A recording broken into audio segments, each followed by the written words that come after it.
उसे दास बनाना तो असंभव है महामाई, किंतु हम प्रयास करके अपने शत्रु महेंद्र सिंह, भुवन सिंह और उन तीनों अतिथि युवराजों को उसके सामने चारे की तरह डाल सकते हैं। महामहिम, उस विचित्र सेन के बारे में मेरे अलावा और कोई नहीं जानता, कोई नहीं। इसलिए वो जब भी हम पर आक्रमण करेगा, हम उसको बड़ी चतुराई से इन तीनों शत्रुओं को उसके सामने कर देंगे। हम प्रसन्न हुए, और वैसे भी हम यहां अकेले नहीं हैं। तुम सदैव ही हमारे साथ हो, और हमें आशा ही नहीं बल्कि पूर्ण विश्वास है कि तुम अपनी अंतिम सांस तक हमारा साथ दोगी। कहते हैं ना, एक से भले दो होते हैं। हाँ राजकुमारी, हम अलकापुरी नरेश के छोटे पुत्र हैं। हमारे बड़े भाई भानु प्रताप सिंह हैं। सुनने में आया कि वो भी उपनगर पधार चुके हैं। क्या यह सत्य है अथवा हमें भ्रमित किया जा रहा है? ये सत्य है युवराज, हम यही समाचार देने के लिए तो यहाँ पर पधारे हैं। लगता है आपके भाई भानु प्रताप सिंह आप ही को खोजते खोजते यहाँ पर पहुंचे हैं। हमें भी ऐसी प्रतीत होता है। हम उनसे शीघ्र मिलना चाहते हैं।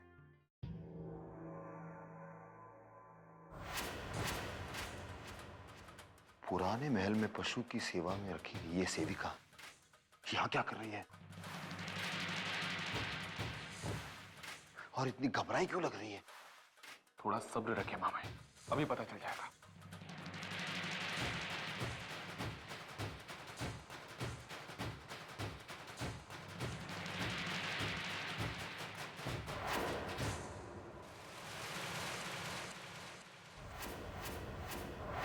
क्या बात है महाश्वेता, तुम इतनी घबराई हुई क्यों आ रही हो? मैं पुराने महल से आ रही हूँ हुजूर।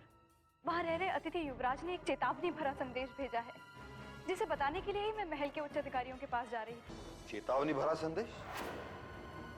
ऐसा कौन सा संदेश लाई हो जिसमें अतिथि युवराज ने चेतावनी भी दी है? अतिथि युवराज ने संदेशा दिया है कि यदि महल में चारों ओर दिए जलाकर अगर उजाला नहीं किया गया तो सारे रूपनगर में अंधेरा छा जाएगा।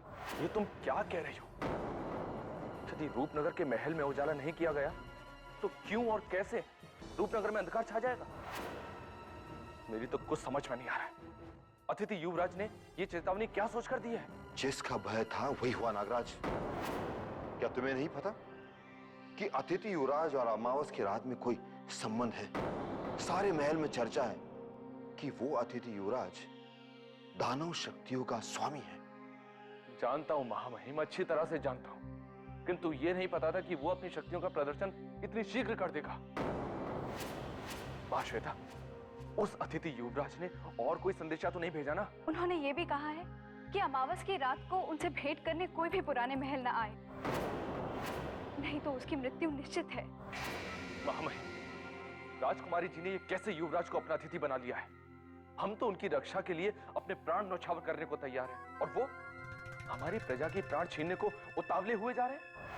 महाश्वेता, उस अतिथि युवराज ने और कोई संदेशा तो नहीं भिजवाया ना? उन्होंने साफ साफ कह दिया है कि यदि उनकी चेतावनी पर ध्यान न दिया गया तो किसी भी होने वाले अनर्थ का दोषी उन्हें न ठहराया जाए। इसलिए अमावस की रात को उनके द्वारा दिए गए किसी भी आदेश का पालन करना अत्यावश्यक है। यही कहने मैं भुवन सिंह जी के पास जा रही थी। महामहिम, मुझे तो आपकी चिंता हो गई है। मैं आपकी सुरक्षा और बढ़ा देता हूं, क्योंकि यदि आपको कुछ हो गया तो मैं राजकुमारी जी को अपना मुख दिखाने लायक नहीं रहूंगा। चलिए महामहिम, हम भी कुछ कार्रवाई करते हैं।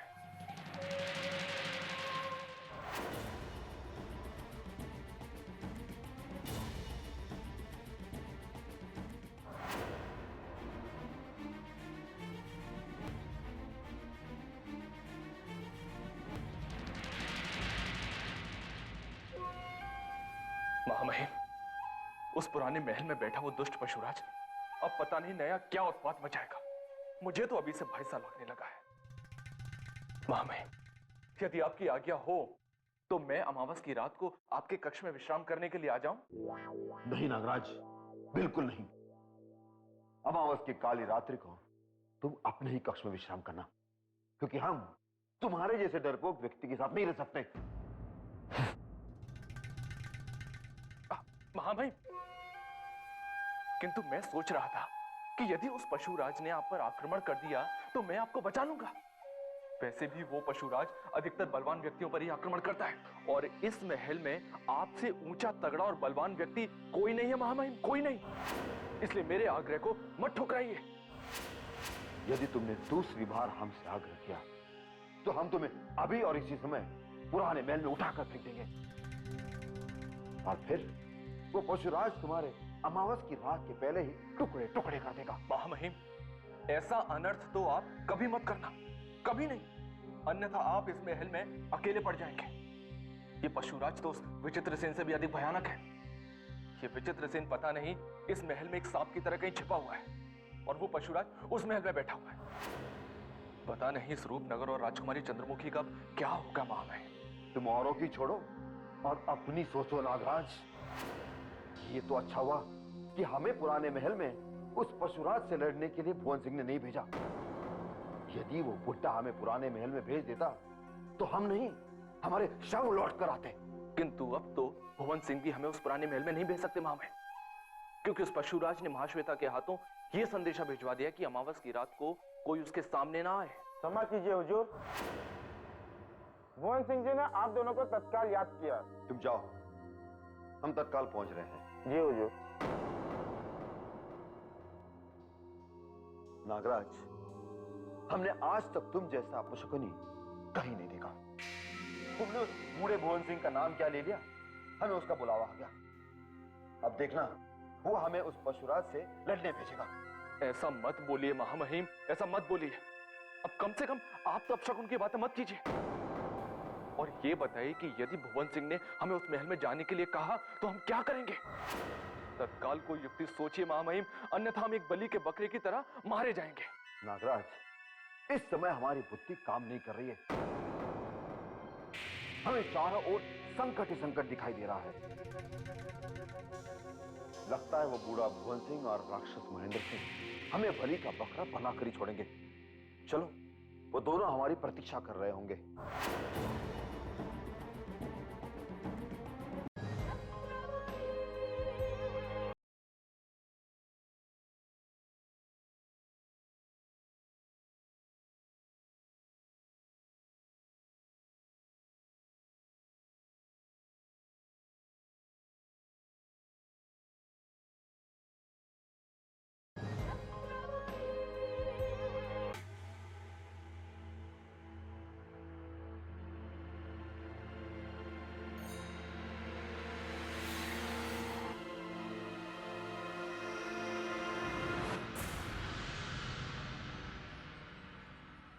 प्रणाम भुवन सिंह जी।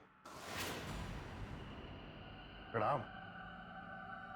आप दोनों समय पर आ गए, इस बात की हमें बड़ी प्रसन्नता है। आने वाले समय की चिंता हमें खाया जा रही है। पता नहीं कल रात्रि का अंधकार होते ही क्या प्रलय आएगी। कल की रात्रि का अंधकार हमारा क्या बिगाड़ लेगा भुवन सिंह जी? सदैव जैसे दिन के पश्चात रात्र का अंधकार छाता है, कदाचित कल भी वैसे ही अंधकार होगा। फिर आप इतने चिंतित क्यों हो रहे हो? कल का अंधकार अधिक गहरा और डरावना होगा महामहिम, क्योंकि कल अमावस की रात है। हाँ हाँ, कल अमावस की रात है, हम जानते हैं। और उस रात को होने वाली किसी भी अशुभ घटना से लड़ने की हमने पूरी तैयारी भी कर ली है सेना प्रमुख जी। अब देखते हैं वो अतिथि पशुराज हमारा क्या बिगाड़ता है। क्यों महामहिम? हाँ, तुम ठीक कह रहे हो। हम समझे नहीं कि आप लोगों ने क्या तैयारी की है। यदि आप हमें विस्तार से बताएंगे तो हमारी चिंता में कुछ कमी अवश्य आ सकती है। महामहिम राजवीर सिंह, आप दोनों ने अतिथि युवराज बनराज से निपटने के लिए क्या सोचा है? हाँ भुवन सिंह जी, रणनीति तो हमने अकेले नहीं बनाई है, किंतु विस्तार से नागराज तुम्हें बताएगा, क्योंकि हमारी रणनीति आप तक पहुंचाने का इसने हमसे वचन लिया है। हाँ, क्यों नहीं। हाँ। भुवन सिंह जी, मैं आपको बताता हूँ, महामहिम एक ऐसी दूर की कौड़ी लाए हैं, एक ऐसी दूर की कौड़ी लाए जिससे सांप भी मर जाएगा और लाठी भी नहीं टूटेगी। शीघ्र बताइए नागराज, आप कार्य करते कम है, बोलते अधिक है। अब ये बताइए, वो दूर की कौड़ी क्या है? तो सुनिए सेना प्रमुख जी, यदि उस पुराने महल की सुरक्षा का भार उस अतिथि युवराज के भाई कुंवर भानु प्रताप सिंह के कंधों पर लाद दिया जाए तो अमावस की काली रात हमारा और हमारे राज्य का कुछ नहीं बिगाड़ सकती, कुछ नहीं। और ये रणनीति स्वयं महामहिम ने बनाई है सेना प्रमुख जी। क्यों महामहिम? हाँ नागराज, सेना प्रमुख जी, हमने ये रणनीति बहुत सोच समझ कर बनाई है। यदि हम कुंवर भानु प्रताप सिंह को पुराने महल में तत्काल पहुंचा देंगे तो हमारे रूपनगर पर आए हुआ संकट टल जाएगा और पशुराज का भाई होने के नाते वो उसे आसानी से अपने वश में कर सकते हैं और दोनों भाई एक दूसरे से मिल भी जाएंगे और एक तीर से हम 2 निशाने लगा सकते हैं। बातें तो ठीक लगती हैं, किंतु भानु प्रताप सिंह हमारे अतिथि है। इस कार्य के लिए उन्हें मनाना बहुत ही कठिन हो सकता है। आप ठीक कह रहे हैं। भानु प्रताप सिंह बहुत ही उदंड और सदा क्रोध में रहने वाले व्यक्ति हैं। उन्हें इस कार्य के लिए मनाना कठिन ही नहीं, असंभव है। नागराज के लिए जैसे ये बाएं हाथ का खेल है। आप चिंता मत कीजिए भुवन सिंह जी, नागराज ये कार्य आसानी से कर देगा और यदि ये कार्य नहीं कर पाया तो हम कुछ और सोचेंगे। क्यों नागराज? महामहिम, मेरे पास एक नहीं अनेकों रणनीतियां हैं, अनेकों। अब देखिए, रूपनगर पर आए इस संकट से निपटने के लिए कैसे मैं अपनी बुद्धि का प्रयोग करता हूं। मुझे पूर्ण विश्वास है महामहिम, पूर्ण विश्वास कि मैं इस कार्य के लिए कुंवर भानु प्रताप सिंह को अवश्य मना लूंगा। अगर आपको अपने ऊपर इतना भरोसा है तो आपकी इस रणनीति पर कार्य करते हुए हमें बड़ी प्रसन्नता होगी। आप दोनों उनको मनाकर कार्य पर लगा सकते हैं। वैसे भी महल की सुरक्षा का भार अब आपको ही उठाना पड़ेगा, क्योंकि सेना प्रमुख महेंद्र सिंह जी को हम महाराज और राजकुमारी चंद्रमुखी की सुरक्षा का भार सौंप रहे हैं। भुवन सिंह जी, आप एकदम चिंता मुक्त हो जाइए, एकदम चिंता मुक्त। मैं और महामहिम अभी जाकर कुंवर भानु प्रताप सिंह को एक पल में मना लेंगे। चलिए महामहिम। प्रणाम भुवन सिंह जी। प्रणाम। चलो।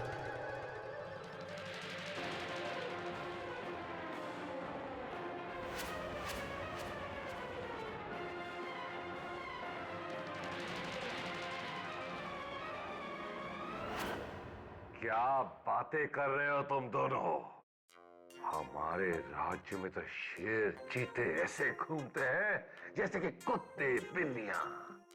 हमने कितने शेर चीतों का शिकार कर दिया है ये तो हमें याद तक नहीं। अलकापुरी में जब तक एक युवराज अपने खाली हाथों से एक शेर का वध नहीं करता तब तक उसका विवाह नहीं होता।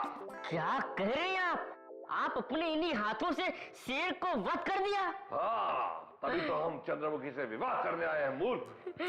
हमने आप जैसा सूरवीर आज तक नहीं देखा। हम तो समझ रहे थे कि आप एक साधारण से मनुष्य होंगे, किंतु आपकी वीरता को देखकर हमारे पसीने छूट गए। मंगू ठीक कह रहा है अतिथि युवराज। हमारे राज्य के बड़े बड़े महायोद्धा शेर का नाम सुनते ही भयभीत हो जाते और आप उन्हें कुत्ते के बल्ले की तरह समझ रहे। ये तो कुछ भी नहीं। एक बार हम अपने बूढ़े पिताश्री के साथ जंगल में घूमने गए थे कि तभी वहां 4 जंगली हाथियों ने हमारे पिताश्री को चारों ओर से घेर लिया। क्या कह रहे हैं आप? आपके बूढ़े पिताश्री को 4 जंगली हाथियों ने घेर लिया। फिर बताइए आगे क्या हुआ? होना क्या था, जब उन जंगली हाथियों ने अपनी सूंड में हमारे पिताजी को उठाकर इधर उधर फेंकना शुरू किया, हमें बहुत क्रोध आ गया और हमने अपने तलवार निकालकर उन चारों हाथियों की शीट काट दिए। आप योद्धा नहीं महायोद्धा है अतिथि युवराज। यदि हमारे किसी युवराज के पिताश्री भारी संकट में पड़ जाते तो वो जीवित वापस नहीं आते। हाँ, और आपने अपने राज्य अलकापुरी में क्या क्या नहीं किया है। यदि आप अपने बारे में कुछ और बताने का कष्ट करेंगे तो हमें अति प्रसन्नता होगी। अलकापुरी को छोड़ो, जब हम रूपनगर के मायावी जंगल में भटक रहे थे तो अनेक मायावी शक्तियों ने हमें चारों ओर से घेरने का प्रयत्न किया, किंतु हमने अपनी शक्ति और अपनी बुद्धिमत्ता से उन सबको परास्त कर दिया।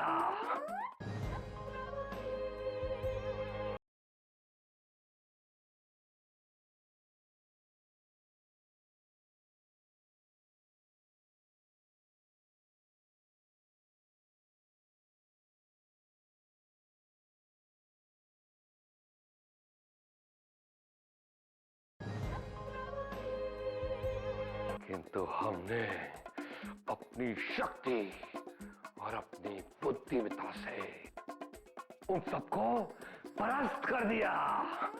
हुजूर तनिक यहाँ तो आइए, हमें जरा नीचे उतारिए। ओह,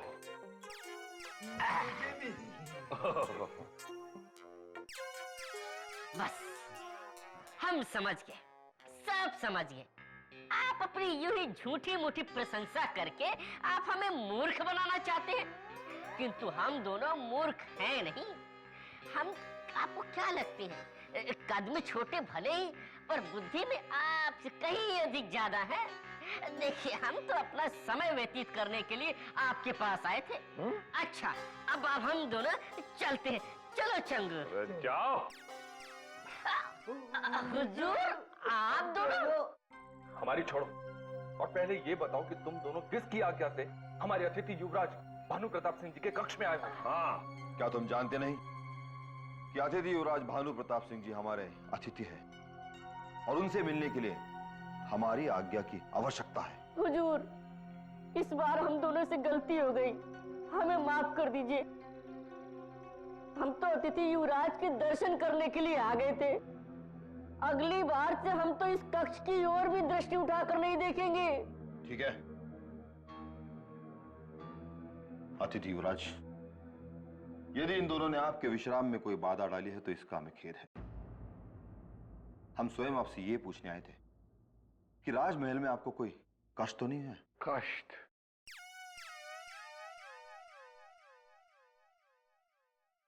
नहीं, हमें यहाँ कोई कष्ट नहीं। हो भी कैसे सकता है भानु प्रताप सिंह जी? महामहिम स्वयं आपका ध्यान जो रखा है, आप स्वयं ही देख सकते हैं। महामहिम रूपनगर के सबसे बड़े मंत्री हैं, किंतु वो स्वयं आपसे मिलने के लिए आए हैं। हमारा विश्वास कीजिए, उन तीनों अतिथि युवराजों में से महामहिम केवल आपको ही पसंद करते हैं। शेष युवराजों से तो वो सीधे मुंह बात तक नहीं करते। नागराज जी की बातों से मैं भी सहमत हूँ, क्योंकि आज तक कभी भी मैंने महामहिम को अतिथि युवराज कक्ष में आते हुए नहीं देखा। क्यों चंगू? तुम ठीक कह रहे हो मंगू। बिना किसी स्वार्थ के अपने महामहिम अपने पिताश्री से भी भेंट नहीं करते। किंतु पता नहीं ये अतिथि युवराज के कक्ष में कैसे आ गए। जब दो बड़े बात कर रहे हो तो बीच में बोलने वाले तुम कौन होते हैं मूर्खो? अपनी खाल में रहो, अन्यथा धक्के देकर जंगल में फेंकवा दूंगा। जाओ, भागो यहाँ से।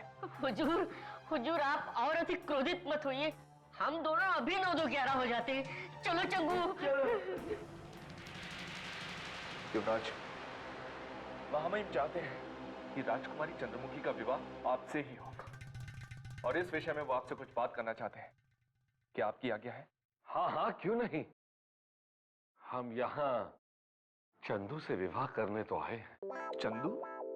आपकी राजकुमारी चंद्रमुखी को हम प्रेम से चंदू कहते हैं। महामहिम जी, तत्काल हम आपको आज्ञा देते हैं। कहिए, इस विषय में आपको हमसे क्या कहना है? भानु प्रताप सिंह जी, हम चाहते हैं कि आप राजकुमारी जी के इतने समीप चले जाएं कि आपके सिवा वो किसी के बारे में सोचे तक नहीं। किंतु वो दूसरा युवराज सूर्य प्रताप सिंह, वो आपके पथ में कांटे बो रहा है। नाम मत लीजिए उस सूर्य प्रताप सिंह का। वो तो हमारे पीछे तब से पड़ा है जब हम रूपनगर के जंगलों में भटक रहे थे। शीघ्र बताइए, वो हमारे विरुद्ध कौन सा षड्यंत्र रच रहा है? भानु प्रताप जी, वो राजकुमारी चंद्रमुखी जी को मोहित करने के लिए अपनी वीरता की कहानियां सुना रहा है। उसका कहना है कि वो आप जैसे युवराजों को 10-10 युवराजों को परास्त कर सकता है। झूठ बोल रहा है वो। एक बार रूपनगर के मायावी जंगलों में हमने उसे धूल चटाई थी। उस जैसे 20-20 युवराज भी हमारे सामने आ जाए ना, तो हम एक ही बार में उन्हें परास्त कर सकते हैं।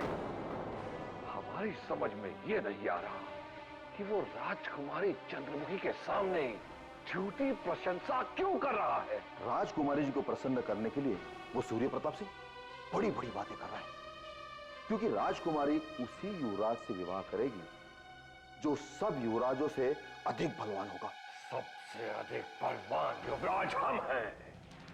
राजकुमारी चंद्रमुखी अगर विवाह करेगी तो केवल हमसे करेगी। भानु प्रताप जी, यही तो हम भी चाहते हैं, और इसी विषय में चर्चा करने के लिए मैं और महामहिम स्वयं चलकर आए हैं।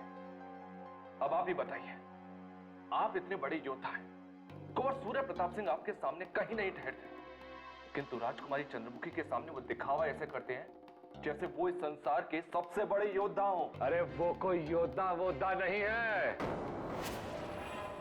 जो मनुष्य हमसे बचने के लिए डाकू दुर्गेश्वरी की सहायता लेके चलता रहा, वो हमसे क्या लड़ेगा।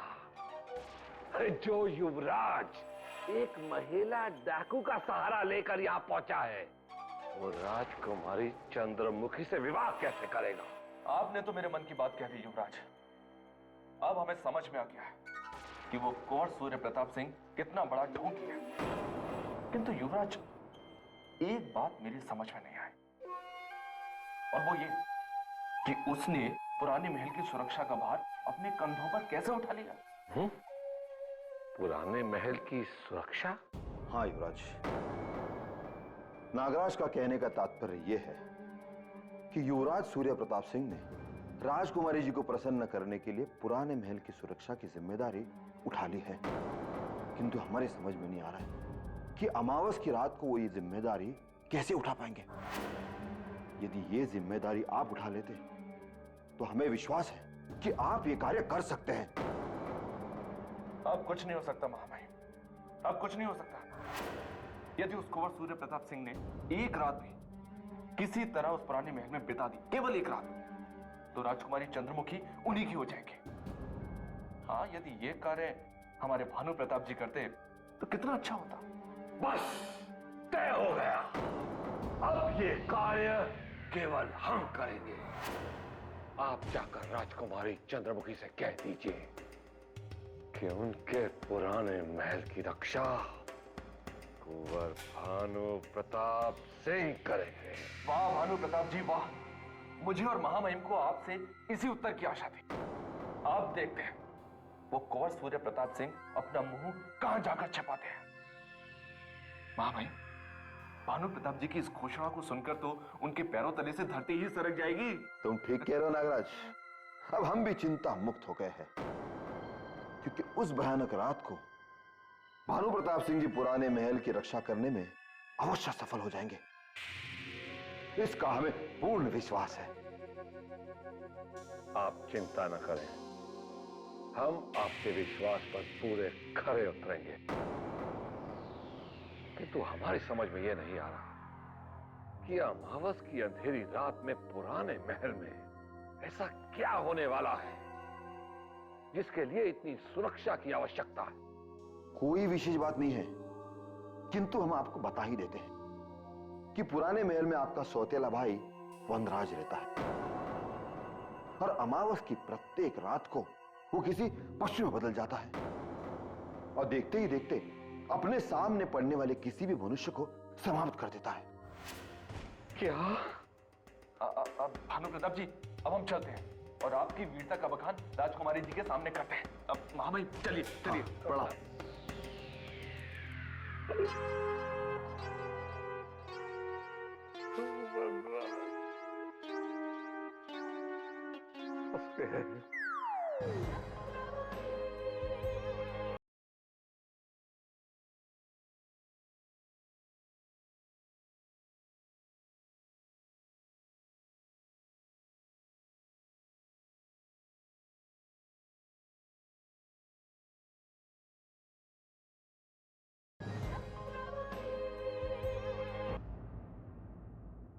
बहुत बुद्धिमान हो नागराज। तुम्हारे ही कारण भानु प्रताप सिंह जैसा युवराज हमारे वश में आ गया। हम तुम्हारे कार्य से बहुत प्रसन्न हैं। यदि इस रूपनगर की सत्ता हमारे हाथ में आ गई तो केवल तुम हमारे प्रधानमंत्री बनोगे। महामहिम, आपने मेरी प्रशंसा की, मैं आपका बहुत आभारी हूं।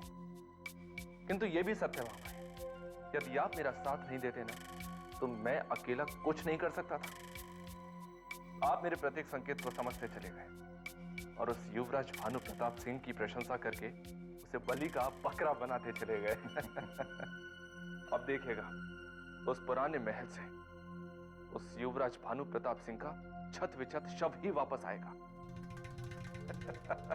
यदि ऐसा हो गया तो हमें बहुत प्रसन्नता होगी, क्योंकि भानु प्रताप सिंह एक ऐसा युवराज है जो कभी ना कभी हमारा पथ का कांटा बनेगा।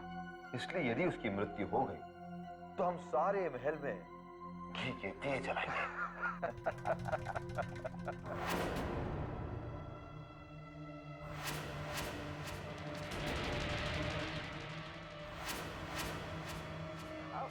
प्रणाम महामहिम जी। प्रणाम नागराज जी। कुसुमी, हुजूर, मुझे राजकुमारी चंद्रमुखी जी का एक बहुत ही महत्वपूर्ण कार्य करना है, इसलिए थोड़ी शीघ्रता में है। इतनी भी क्या शीघ्रता है कुसुमी? महामहिम को भी तुमसे एक अति आवश्यक कार्य है। अच्छा हुआ जो तुम यहीं पर मिल गई, अन्यथा महामहिम तुम्हें बुलाने का संदेशा भेजने वाले थे। इतना क्या सोच रही हो कुसुमी? नागराज जो भी कह रहा है वो ठीक कह रहा है। हमें तुमसे एक महत्वपूर्ण विषय पर अभी और इसी समय चर्चा करनी है, किंतु याद रहे हमारे प्रश्नों का सही सही उत्तर देना। यदि तुमने हमसे चतुराई की तो तुम्हें बहुत पछताना पड़ेगा। हुजूर, मैं तो आपका सदा ही बहुत सम्मान करती हूँ, फिर मुझसे कोई भूल हो गई जो आप इतना क्रोधित हो रहे हैं? यदि महामहिम क्रोधित हो जाते तो तुम्हें इस समय महल से धक्के मारकर विदा कर दिया जाता कुसुमी। तुमने तो वो कार्य किया है जिसे बताते हुए भी मुझे लज्जा आ रही है। तुम में और किसी एक विष कन्या में कोई अंतर नहीं रह गया है, कोई नहीं। यदि तुमने अपनी षड्यंत्र रचना समाप्त नहीं की ना तो हम राजकुमारी चंद्रमुखी के सामने जाकर तुम्हारी पोल खोल देंगे। पोल खोलनी पड़ेगी?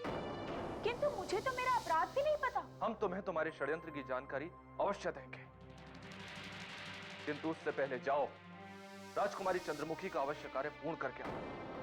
उसके पश्चात महामहिम तुम्हें अपने कक्ष में बताएंगे कि तुमने कितना घोर अपराध किया है। अब खड़े खड़े हमें क्या टुकुर टुकुर देख रही हो? जाओ और उस आवश्यक कार्य को पूर्ण करके तत्काल महामहिम के कक्ष में पहुंचो। जो आ गया हुजूर।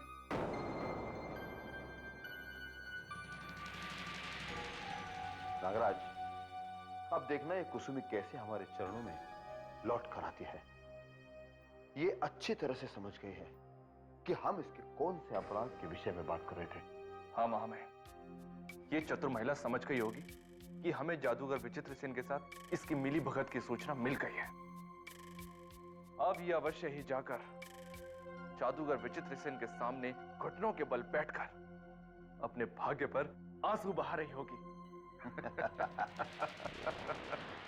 गुरुदेव, गुरुदेव, गुरुदेव, गुरुदेव, गुरुदेव, गुरुदेव, गुरुदेव, गुरुदेव, गुरुदेव, गुरुदेव। कुसुमी, गजब हो गया गुरुदेव, गजब हो गया। आप तत्काल यहाँ से चले जाइए। क्या क्या कह रही हो तुम? तुम हमें यहाँ इस महल से चले जाने के लिए कह रही हो?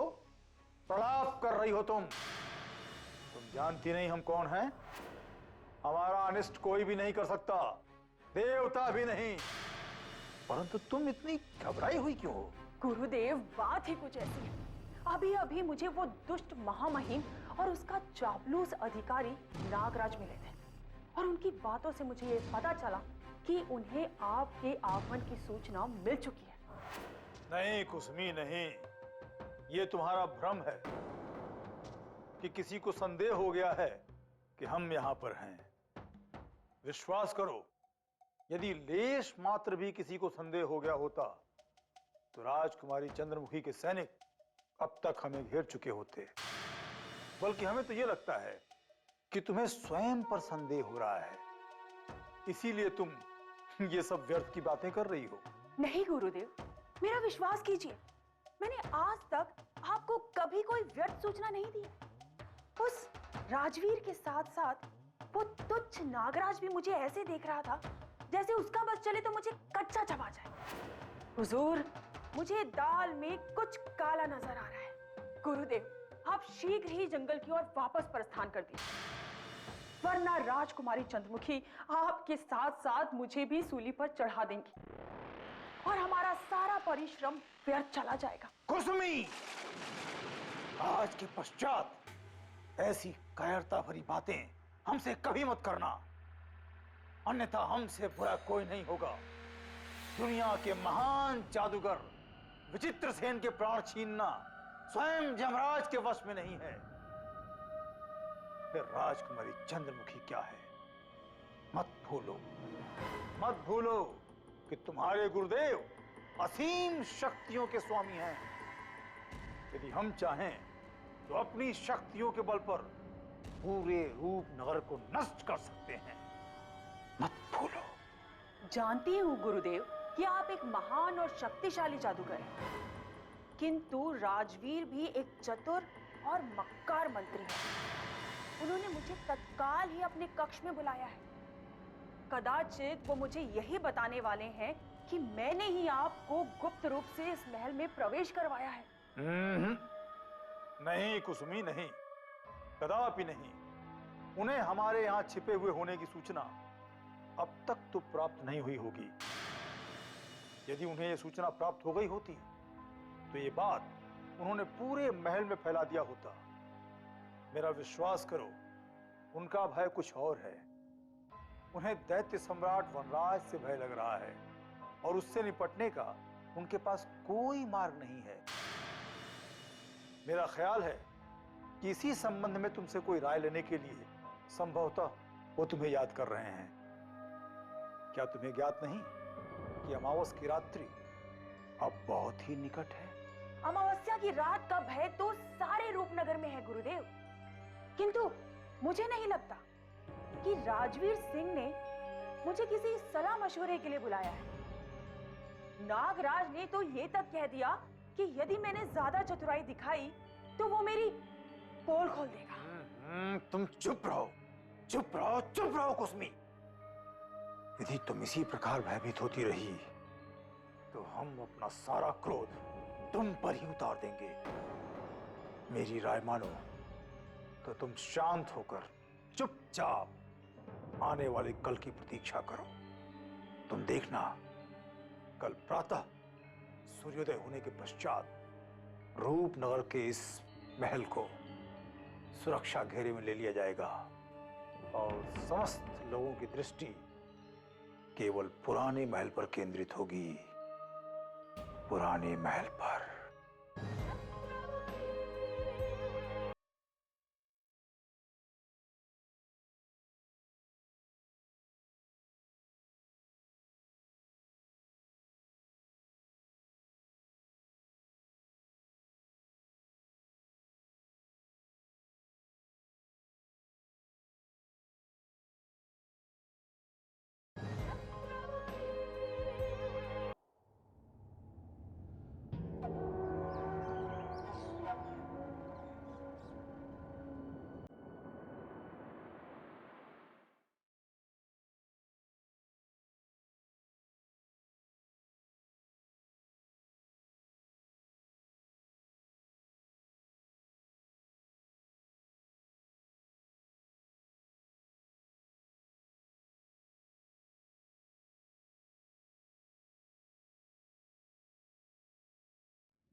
शुभ प्रभात अतिथि युवराज।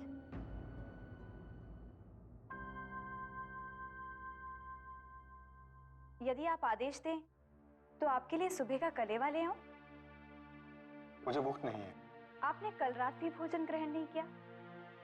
यदि आप इसी तरह भोजन करने में आलस्य करते रहे तो आपका स्वास्थ्य अवश्य बिगड़ जाएगा। नहीं, मैंने तुम्हें कह दिया ना, मुझे भूख नहीं है। ठीक है युवराज, जैसी आपकी इच्छा। किंतु आप ये तो बताएंगे कि आप दोपहर को किस प्रकार का भोजन करना पसंद करेंगे? अगर आप हमें अपने मनपसंद भोजन की सूची बताएंगे तो हमें अत्यंत प्रसन्नता होगी। माँ श्वेता, हम देख रहे हैं तुम हमारी बहुत चिंता करती हो। एक अतिथि के लिए इतना अपनापन, हमें आश्चर्य होता है। क्षमा कीजिए युवराज, इसमें इतना आश्चर्य की क्या बात है? रूपनगर में आने वाला कोई भी अतिथि हमारे लिए तो ईश्वर के समान ही है। हम जितनी आपकी सेवा करेंगे उतना ईश्वर हम पे प्रसन्न होंगे। बस इसलिए हम आपकी सेवा करने की पूरी चेष्टा कर रहे थे। और वैसे भी ये तो हमारा कर्तव्य है। माँ श्वेता, तुम और रूपनगर के समस्त अधिकारियों के कितने अच्छे विचार हैं। जो अधिकारी हमें यहाँ महल तक लेके आए थे वो भी बहुत दयालु थे। उन्होंने हमारा बहुत ध्यान रखा था। जब हम रूपनगर से लौटकर अपने राज्य वापस जाएंगे तो अब हम आप सबके बारे में अपनी माँ को जरूर बताएंगे। वो आप सबके बारे में जानकर बहुत प्रसन्न होंगी और ढेर सारा आशीर्वाद देंगी। जिस माँ ने आप जैसे युवराज को जन्म दिया है वो माँ भी तो कितनी महान होगी। युवराज, आपको अपना राज्य छोड़े बहुत समय बीत गया है। क्या आपको अपनी माँ की याद नहीं सताती? बहुत सताती है, किंतु हम विवश हैं। हम चाहकर भी अपनी माँ के लिए कुछ भी नहीं कर सकते। पता नहीं कब हम अपनी माँ का ममता भरा मुख देखने का सौभाग्य मिलेगा। आपकी वाणी सुनकर साफ साफ दिखाई दे रहा है युवराज कि आप अपनी माँ से कितना प्रेम करते हैं। मुझे विश्वास है कि ईश्वर अति शीघ्र ही आपको अपनी माँ से मिला देगा। यदि बुरा ना माने तो आपसे कुछ पूछूं? पूछो, अवश्य पूछो। आपकी माँ के साथ आपके घर में कौन कौन रहता है? क्या आप मुझे बताएंगे? मेरी माँ के साथ कोई नहीं रहता, वो अकेले ही रहती हैं और हमेशा मेरे आने की प्रतीक्षा करती रहती हैं। और आज तो अमावस की रात भी होने वाली है।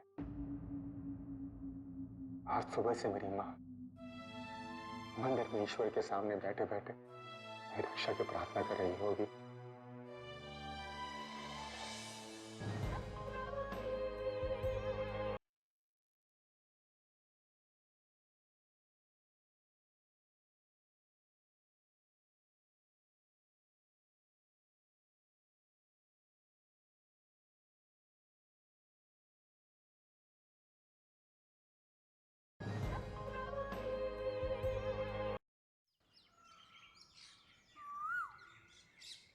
महारानी जी, महारानी जी। हम आ रहे हैं बाबा। प्रणाम महारानी जी। प्रणाम बाबा। इतने सवेरे सवेरे कैसे आना हुआ? सब कुशल मंगल तो है ना? महारानी जी, मैं सवेरे सवेरे आपके पास वनराज के बारे में एक शुभ समाचार लेके आया हूँ। शुभ समाचार? वनराज के विषय में? शीघ्र बताइए बाबा। हमारा पुत्र कहाँ है और कब लौट कर आएगा? वो कब लौटेगा ये तो मैं आपको नहीं बता सकता महारानी जी, परंतु इतना अवश्य बता सकता हूँ कि वो रूपनगर सुरक्षित पहुँच गया। ये तो आपने अति शुभ सूचना सुनाई है बाबा। वनराज रूपनगर पहुँच गया है ये जानकर हम अत्यंत प्रसन्न हैं। किंतु रूपनगर में वो कहाँ है और क्या कर रहा है बाबा? महारानी जी, इस समय वनराज रूपनगर के महल में विश्राम कर रहा है, जिसे राजकुमारी चंद्रमुखी ने अपना राज अतिथि बनाकर रखा है। महारानी जी देखिएगा, वनराज अपना लक्ष्य पूर्ण कर ही वापस लौटेगा। ईश्वर करे वनराज शीघ्र से शीघ्र चंद्रमुखी का फूल लेकर वापस आए। उसके पश्चात हम ईश्वर से कभी कुछ नहीं मांगेंगे। परंतु आपको कैसे पता चला कि वनराज रूपनगर पहुंच गया है? रूपनगर के राजपुरोहित ने अपने सेवक के हाथों ये संदेश भेजा है महारानी जी। ईश्वर रूपनगर के राजपुरोहित को लंबी आयु दे। उन्होंने ये संदेशा भेजकर हम पर बहुत उपकार किया है। एक चिंता का विषय और भी है महारानी जी। राजपुरोहित ने अपने संदेश में लिखा है कि अमावस की काली रात में उसे कौन सी सावधानी बरतनी चाहिए, क्योंकि महारानी जी उसे ये पता चल चुका है कि वनराज पर अमावस की काली छाया का प्रकोप है। ये आप कैसे जान सकते हैं देवधर बाबा? क्योंकि अमावस की काली रात तो आज ही आने वाली है। मैं जानता हूं महारानी जी, इसलिए मैं भी चिंता में पड़ गया हूं। राजपुरोहित का सेवक रूपनगर से निकल तो गया था समय पर, लेकिन जंगलों में अपने पथ से भटक गया और इसीलिए उसे आने में देर हो गई। वो आज ही मुझसे आकर मिला है महारानी जी। अब क्या किया जा सकता है देवधर बाबा? क्योंकि जब तक राजपुरोहित का सेवक हमारा संदेशा लेकर रूपनगर पहुंचेगा, तब तक तो दूसरी अमावस की रात आ जाएगी। अब वनराज का क्या होगा? हमें बहुत घबराहट हो रही है बाबा, क्योंकि अमावस की रात आने में अब कुछ ही पल रह गए हैं। आप बिल्कुल मत घबराएं महारानी जी, सब्र से काम लीजिए। ईश्वर ने चाहा तो सब ठीक हो जाएगा। देखिए महारानी जी, जैसे ईश्वर ने वनराज को रूपनगर सुरक्षित पहुंचाया है, वैसे ही वो उसे अमावस की काली रात के प्रकोप से सुरक्षित भी रखेंगे। किंतु बाबा, रूपनगर के वासियों को अमावस की रात से कौन बचाएगा? यदि आज की रात उन्होंने सावधानी से काम नहीं लिया तो बहुत बड़ा अनर्थ हो जाएगा। शुभ शुभ कहिए महारानी जी, जैसा आप सोच रही हैं ऐसा कुछ भी नहीं होगा, इसका मुझे पूर्ण विश्वास है। महारानी जी, अब अमावस की रात के पश्चात ही पता चलेगा कि रूपनगर में क्या होगा, क्योंकि आज की रात रूपनगर के वासियों को स्वयं सावधानी बरतनी होगी। कोई दूसरा मार्ग नहीं बचा।